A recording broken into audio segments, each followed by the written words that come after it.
YCP అగ్రనేత విజయసాయిరెడ్డి పార్టీకి రాజీనామా చేయటం ఇప్పుడు ఏపీ రాజకీయాల్లో ఓ కుదుపు. మరీ ముఖ్యంగా వైసీపీ నాయకులకు. ఎందుకంటే వైఎస్ జగన్కి అతి ముఖ్యమైన వ్యక్తి విజయసాయిరెడ్డి. ఆయన వలనే నాడు వైఎస్ సీఎంగా ఉన్నప్పుడు పెట్టుబడులు, డబ్బుల మార్పిడి, చేర్పిడి నుంచి సీఏగా ఆయన చేసిన సాయం కారణంగానే వేల కోట్లు సంపాదించారనే విమర్శలు మొదటి నుంచి ఉన్నాయి. ఇక జైలుకి వెళ్లారు జగన్. సిబిఐ నుంచి ఈడీ వరకు కేసులను ఎదుర్కొంటున్నారు. ఆ తర్వాత విజయసాయిరెడ్డి కూడా జైలుకి వెళ్లారు. నాడు విచారణాధికారులు విజయసాయిరెడ్డిని అప్రూవర్గా మారమని ఒత్తిడి చేశారు. విజయసాయిరెడ్డి అప్రూవర్గా మారితే జగన్కు ఈ పాటికి జైలు శిక్ష పడేది. కానీ జగన్ మేలు కోసం ఆయన జైలుకే వెళ్లారు. ఇటు జైలులో సహఖైదీగా కూడా ఉన్నారు. అందుకే వైఎస్ జగన్కు విజయసాయిరెడ్డి అంటే అంత నమ్మకం. వైఎస్ జగన్ సీఎం అయ్యాక విజయసాయిరెడ్డికి పూర్తి అధికారం ఇచ్చాడు జగన్. ముఖ్యమంత్రి అయిన తర్వాత కూడా విజయసాయిరెడ్డికి పూర్తి స్వేచ్ఛనిచ్చారు. రాజ్యసభ అనేది చిన్న పదవే. పార్లమెంటరీ పార్టీ నేతగా కూడా విజయసాయిరెడ్డిని అందలమెక్కించారు జగన్. ఉత్తరాంధ్ర ఇన్ఛార్జిగా విజయసాయి మినీ సీఎంగా పవర్స్ ని ఎంజాయ్ చేశారని చెబుతారు. అయితే ఆయన ఆ సమయంలో భూముల కబ్జా నుంచి అతిగా స్వేచ్ఛను వాడుకున్నారని జగన్కు ఫిర్యాదులు వెళ్ళాయి. ఇక భూముల విషయం కూడా జగన్కు చెప్పలేదట విజయసాయిరెడ్డి. అయినా కూడా విజయసాయిరెడ్డి జగన్ ఏది చెబితే అది చేశారు. జగన్ చెప్పారనే ఏకంగా చంద్రబాబు నాయుడు, పవన్ కళ్యాణ్ సహా అందరినీ బూతులు తిట్టారు. ఇక ఆయన ట్వీట్ల గురించి ప్రత్యేకంగా చెప్పనక్కర్లేదు. అయితే విజయసాయిరెడ్డికి జగన్ చుట్టూ ఉన్న క్వార్టరీ చెక్ పెట్టిందట. మరీ ముఖ్యంగా జగన్ బంధువు బాలినేని శ్రీనివాసరెడ్డి పార్టీ నుంచి వెళ్లిపోయేందుకు విజయసాయిరెడ్డే కారణమని ఫిర్యాదు చేశారట. మరీ ముఖ్యంగా తన జిల్లాలో విజయసాయిరెడ్డి జోక్యం చేసుకోవడంతో మెల్లిగా వైవి సుబ్బారెడ్డి వ్యూహాత్మక పావులు కదిపారట. అంతేకాదు దేవాదాయ శాఖ అధికారి శాంతి వ్యవహారం కూడా ముందే జగన్కు తెలిసిందట. దీంతో ఈ విషయం భారత్కి తెలియడంతో ఆగ్రహం వ్యక్తం చేశారు. అక్కడి నుంచే విజయసాయిరెడ్డిని పదవి నుంచి తప్పించి సైడ్ చేశారు. ఆ ప్లేస్లోకి వైవి సుబ్బారెడ్డి వచ్చాడు. ఇటు సజ్జల రామకృష్ణారెడ్డి, వైవి సుబ్బారెడ్డి, మిథున్ రెడ్డి కలిసి ఆయన్ను పక్కన పెట్టేలా చేశారు. దీంతో విజయసాయిరెడ్డి సలహాను జగన్ తీసుకోవడం మానేశారు. ఆయన్ను ఇన్ఛార్జిగా బాధ్యతల నుంచి తీసేయడంతో ఉన్నతాధికారులు కూడా ఆయన మాట వినలేదట. దీంతో విజయసాయిరెడ్డి సైడ్ అయిపోయారు. ఇక ఆ తర్వాత వైసీపీ ఎన్నికల్లో ఓడిపోయిన తర్వాత కూడా విజయసాయిరెడ్డి క్యారెక్టర్ దెబ్బతీసేందుకు సొంత పార్టీ నేతలే ప్రత్యర్థులకు లీకులు ఇచ్చారని ఆయన హట్ అయ్యారట. కానీ విజయసాయిరెడ్డిపై జగన్ చాలా ఆగ్రహంగా ఉండడానికి మరో కారణం ఉంది. పార్టీ అధికారంలో ఉన్నప్పుడు ఎవరికీ తెలియకుండా ఆటోలో వెళ్లి ఏబిఎన్ ఆంధ్రజ్యోతి ఎండి రాధాకృష్ణను కలిసేవారట. సజ్జల సహా తన వ్యతిరేకులకు వ్యతిరేకంగా వార్తలు రాయించారట. ఇంటెలిజెన్స్ ఈ విషయాన్ని జగన్కు చేరవేసిందనే వార్తలు కూడా ఇప్పుడు వినిపిస్తున్నాయి. దీనికి తోడు పార్టీ దారుణంగా ఓడిపోయిన తర్వాత ప్రభుత్వ అధికారిని శాంతితో అక్రమందం విషయం కూడా ఆయన బాగా ఇబ్బంది పెట్టింది. ఆమెకు పుట్టిన బిడ్డకు విజయసాయిరెడ్డే తండ్రి అనే ఆరోపణలు స్వయంగా శాంతి భర్త ఆరోపించారు. దీంతో ఇక జగన్ చుట్టూ ఉన్న కోటరీతో పోరు పడలేక, మీడియాలో వచ్చే దాడిని తట్టుకోలేక, తనకు ఎవరో మద్దతుగా రాకపోవడంతో ఇక రాజకీయాలకు సెలవని వెళ్లిపోయాడు విజయసాయిరెడ్డి. రాజ్యసభకే కాదు శాశ్వతంగా రాజకీయాలకు గుడ్ బై చెప్పానని విజయసాయిరెడ్డి చెప్పారు. వ్యవసాయం చేసుకుంటూ హాయిగా గడిపేస్తాను, నాకు ఈ రాజకీయాలు వద్దు, నా మీద కేసులున్నాయి, వాటిని ఎదుర్కొంటాను, సంతోషంగా గడుపుతానని విజయసాయిరెడ్డి మీడియాకు తెలియజేశారు.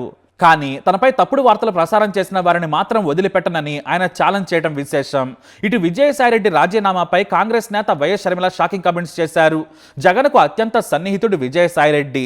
ఆయన చెప్పాడనే విజయసాయిరెడ్డి నా మీద కూడా విమర్శలు చేశాడు. కానీ ఆయనే వెళ్ళిపోతున్నాడు. జగన్కు దగ్గర వారందరూ కూడా దూరం అవుతున్నారు. ఇప్పుడైనా విజయసాయిరెడ్డి నిజాలు చెప్పాలని డిమాండ్ చేశారు ఆమె. వైఎస్ జగన్ ప్రజల విశ్వాసం కోల్పోయారు. ఇప్పుడు తన సన్నిహితుల విశ్వాసం కూడా కోల్పోయారని చెబుతున్నారు. అయితే విజయసాయిరెడ్డి ఇప్పుడు ఏం చేయబోతున్నారనేది ఆసక్తికరంగా మారింది. తాను మాత్రం రాజకీయాలకు దూరంగా ఉంటానని చెబుతున్నారు. వ్యవసాయం చేసుకుంటానంటున్నారు. కానీ తెర వెనుక కథలు చాలా వినిపిస్తున్నాయి. ఎందుకంటే రాజ్యసభ ఎంపీగా ఇంకా 3 ఏళ్ల సమయం ఉంది. అయినా ఆయన రాజీనామా చేశారు. వైఎస్ జగన్తో పాటు ప్రధాని నరేంద్ర మోడీ, కేంద్ర మంత్రి అమిత్ షాకు కృతజ్ఞతలు చెప్పారు ఆయన. అయితే వైఎస్ జగన్ ఇండియాలో లేనప్పుడు రాజీనామా చేయడం చాలా రూమర్స్కి అవకాశం కల్పించింది. ఒకటి, జగన్కు విజయసాయిరెడ్డికి చాలా గ్యాప్ పెరిగింది. జగన్ అపాయింట్మెంట్ కూడా ఇవ్వకపోవడంతో కలవడం కుదరలేదు. దీంతో ఆయన ఫేస్ టు ఫేస్ మాట్లాడలేక ఏకంగా ఫోన్ ద్వారానే జగన్కు విషయం చెప్పాడట విజయసాయిరెడ్డి. లండన్లో ఉన్న వైఎస్ జగన్ కూడా ఆయన రాజీనామాను ఫోన్లోనే ఆమోదించారంటే మనం అర్థం చేసుకోవచ్చు. నిజంగా విజయసాయిరెడ్డిపై ఏమాత్రం అభిమానం, గౌరవం ఉన్నా కూడా తాను ఏపీకి వచ్చే వరకైనా ఆపేవారు. కానీ మీ ఇష్టమని చెప్పేశారట. ఆలోచించుకొని చేయమని పొడిపొడిగా సూచించారట. దీంతో విజయసాయిరెడ్డి రాజీనామా చేశారు. అయితే విజయసాయిరెడ్డి రాజీనామాను బీజేపీ చేయించిందా అనే కమెంట్స్ కూడా వినిపిస్తున్నాయి. మెగాస్టార్ చిరంజీవిని పొలిటికల్ సీన్లోకి తీసుకురావాలనుకుంటుందట బీజేపీ. యాక్టివ్గా లేకపోయినా కూడా రాజ్యసభ ఎంపీగా చేయాలనుకుంటుందట. అంతేకాదు ఏడాదో 2 ఏళ్ల తర్వాత విజయసాయిరెడ్డిని ఏదైనా రాష్ట్రానికి గవర్నర్గా పంపే ఛాన్స్ కూడా ఉందని కొంతమంది చెబుతున్నా కూడా ఇది సాధ్యం కాదు. ఎందుకంటే తీవ్రమైన ఆర్థిక నేరాల కేసులను ఎదుర్కొంటున్నారు ఆయన. కాబట్టి గవర్నర్గా విజయసాయిరెడ్డికి ఛాన్స్ లేదు. కానీ కేంద్ర మంత్రి పదవి లేదా మరో కీలకమైన పదవి ఇచ్చే ఛాన్స్ ఉంది.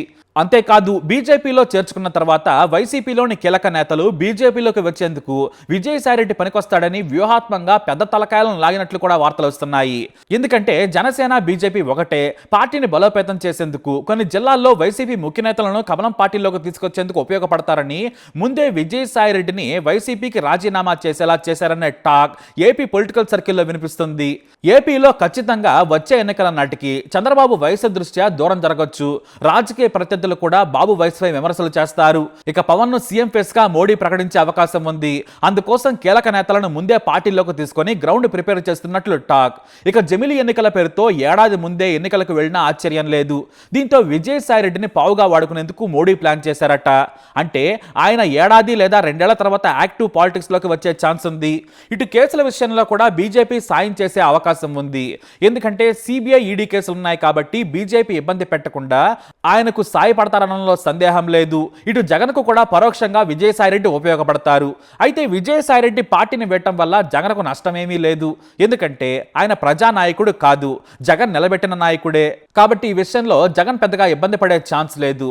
ఇటు విజయసాయిరెడ్డి బయటన్నా కూడా కేసుల విషయంలో జగన్కు సాయంగా ఉంటాడని ఆయనకు తెలిసిందే. మరోవైపు వచ్చే ఎన్నికల సమయానికి టీడీపీని పవన్ ద్వారా వీక్ చేసి కీలకమైన నేతలను వైసీపీ నుంచి చేర్చుకొని పాగా వేయాలనేది బీజేపీ ప్లాన్. అందుకే విజయసాయిరెడ్డి రాజీనామా చేశాడనే టాక్ ఉంది. మరోవైపు విజయసాయిరెడ్డి పార్టీని వీడడంతో సీనియర్ నేతలు చాలా మంది ఖుషి అవుతున్నారట. ఎందుకంటే ఒకప్పుడు విజయసాయిరెడ్డి ఎవరి గురించి అయినా చెబితే జగన్ చాలా బలంగా నమ్మేవారట. ఆ నాయకుడినే పక్కకు పెట్టేసేవారట. దీంతో ఇప్పుడు చాలా మంది నేతలు పండగ చేసుకుంటున్నారు.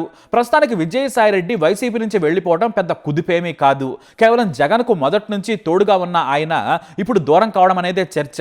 మరి బీజేపీకి పావుగా మారి దెబ్బ కొడతారా అనేది హాట్ టాపిక్. ఆయన ఎలా దెబ్బ కొడతారు, విజయసాయిరెడ్డి చెబితే బీజేపీలో చేరుతారా అనే పాయింట్ కూడా లేవనెత్తుతున్నారు. కానీ బీజేపీ ట్రీట్మెంట్ చాలా భిన్నంగా ఉంటుంది. తమ దారిలోకి రాకుంటే కేసులు పెడతారు. ఎవరికి ఎలాంటి ఆస్తులు ఉన్నాయో, ఎలా సంపాదించారో విజయసాయిరెడ్డి కంటే ఎక్కువగా ఎవ్వరికీ తెలియదు. కాబట్టి విజయసాయిని ఎలా వాడుకుంటున్నారని చెబుతున్నారు. మరి ఫ్యూచర్ ఎలా ఉండబోతుందో చూడాలి. మరి ఈ న్యూస్ పై మీ అభిప్రాయాన్ని కామెంట్ ద్వారా తెలియజేయండి. ఈ వీడియో అప్డేట్స్ కోసం మై ఛానల్ ఫాలో అవ్వండి. కూటమి ప్రభుత్వం అధికారంలోకి వచ్చిన తర్వాత నా మీద మొట్టమొదటిగా పెట్టినటువంటి case Kakinada seaports limited case. నేను ఒక్కటే చెప్తా ఉన్నా, ఇంతవరకు నా మీద లుకౌట్ నోటీస్ ఇచ్చారు, నన్ను అక్యూజ్డ్ నెంబర్ 2గా చేశారు. నేను గతంలో కూడా ఈడీ ముందు ఇంతవరకు నన్ను సిఐడి పిలవలేదు. ఈడీ వాళ్ళు పిలిచినప్పుడు నేను ఒక్కటే చెప్పాను, ఆ వెంకటేశ్వర స్వామి సాక్షిగా కేవీ రావు అనేటటువంటి వ్యక్తి ఏదైనా ఒక సోషల్ ఫంక్షన్లో కలిస్తే నమస్తే నమస్తే అని చెప్పడమే కానీ ఆయనతో నాకు ఎటువంటి సన్నిహిత సంబంధాలు కానీ వ్యాపార లావాదేవీలు కానీ లేవు.